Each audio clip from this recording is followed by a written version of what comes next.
Mateus, do Novo Testamento, Mateus, capítulo 14.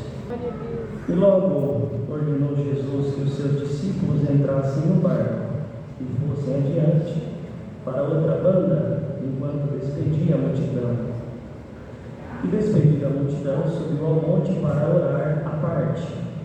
E chegada já a tarde, estava ali só, e o barco estava já no meio do mar, açoitado pelas ondas, porque o vento era contrário. Mas à quarta vigília da noite, dirigiu-se Jesus para eles, caminhando por cima do mar. E os discípulos, vendo-o caminhar sobre o mar, assustaram-se, dizendo: é um fantasma. E gritaram com medo. Jesus, porém, lhes falou logo, dizendo: tende bom ânimo, sou eu, não temais. E respondendo Pedro, e disse: Senhor, se és tu, manda-me ir ter contigo por cima das águas. E ele disse: vem. E Pedro, descendo do barco, andou sobre as águas para ir ter com Jesus.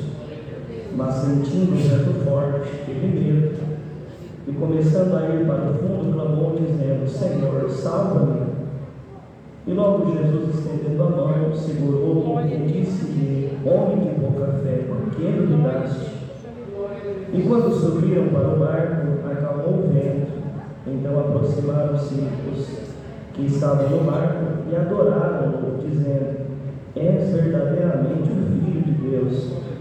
E tendo passado para outra banda, chegaram à terra de Genezaré. E quando os homens daquele lugar o conheceram, mandaram por todas aquelas terras em redor, e trouxeram-lhe todos os que estavam enfermos, e rogavam-lhe que ao menos ele pudesse tocar a orla do seu vestido, e todos os que tocavam ficavam sãos. Vemos até aqui. Amém. Glória a Deus. Temos um pouco de comunhão, irmãos, para estarmos atentos àquilo que Deus falará aos nossos corações. Porque a palavra de Deus, irmãos, ela deve ser como uma estaca que ficar no nosso coração, terá a capacidade de criar em nós o que é necessário para uma melhora na nossa conduta, na nossa força, na nossa motivação para trilhar os nossos dias sobre a terra. Uma coisa, irmãos, que todos nós temos que ter certeza: todo aquele que aceita o chamado de Deus viverá coisas extraordinárias nesta vida terrena ainda. E o que é mais maravilhoso, um dia terá a passagem no reino eterno de uma morada que todos nós almejamos alcançar. Porque Mateus, em outras partes, é chamado de Levi. Irmãos, ali um cobrador de impostos, um homem que trabalhava, mesmo sendo judeu, trabalhava para a coroa de Roma. E ele cobrava impostos dos seus próprios irmãos.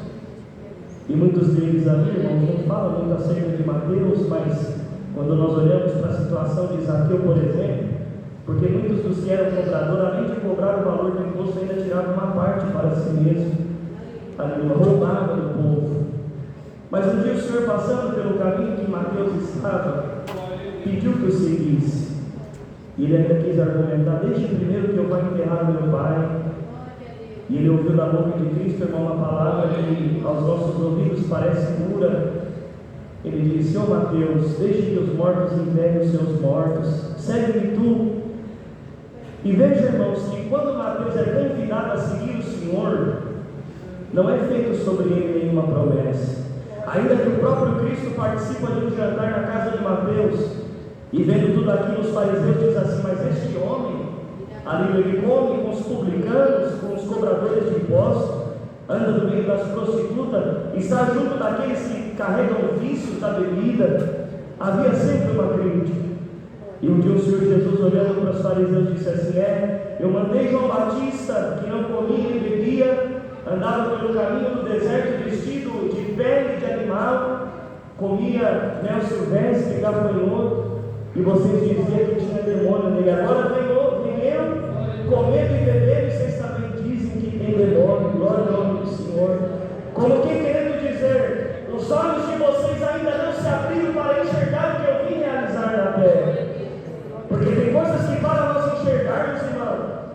enxergaremos com este olho humano, com este olho carnal. É necessário que seja despertado um olhar espiritual, para que haja discernimento e possamos enxergar até o próprio mal que de tão de perto nos rodeia. Mas Mateus, ele escolheu a boa parte. Ele decidiu seguir o Senhor, e por essa razão, até hoje, quantos anos se passaram, e o nome dele ainda é citado, e nós vemos aqui por hoje nesta palavra. Por quê? Porque ele aceitou o projeto de Deus para a sua vida. Ele deu ouvido à voz que fez a ele um convite. Glória ao nome do Senhor. Ainda que era sabido, porque Cristo disse: aquele que quer vir após mim, tome a sua cruz e siga-me. O Filho do Homem não tem onde reclinar a cabeça. O que eu tenho, nesses poucos dias de vida que me resta, é cruz, é rejeição, é açoite. Glória ao nome santo do Senhor. E percebamos, irmão, que às vezes nós não estamos dispostos a passar, mesmo que pequenas provas sobre esta vida. Tudo reclamamos, nada está bom. No menor desconforto, a nossa boca já se vira para Deus para elevar a Ele um lamento. Quando na verdade deveríamos dizer: Senhor, se o Senhor está me provando, eu sei que o Senhor quer me aprovar no meio da minha aprovação. Essa é a pretensão de Deus. Porque nós fomos arrancados de um caminho distante da presença do Senhor. E estávamos caminhando pelas zonas da escuridão e da morte. E Deus precisa exercer um trabalho dentro de cada coração. Ele precisa arrancar de nós, irmão, as rapinas. Aleluia, tudo aquilo que o mal, no decorrer de uma vida servindo ao adversário, foi depositado dentro de nós. E numa cirurgia de extração de alguma coisa, de um projétil, é necessário abrir, é um processo doloroso, até que alguém possa ser curado, irmãos. Glória é o nome santo do Senhor. Mas Mateus não olhou para as dificuldades. Ele não olhou, porque já se ouvia falar de Cristo. Irmão, Cristo foi perseguido desde o seu nascimento. Porque aquele que carrega a promessa ainda no ventre, o mal tenta criar uma forma de ceifar a vida dele. Porque reconhece os projetos de Deus.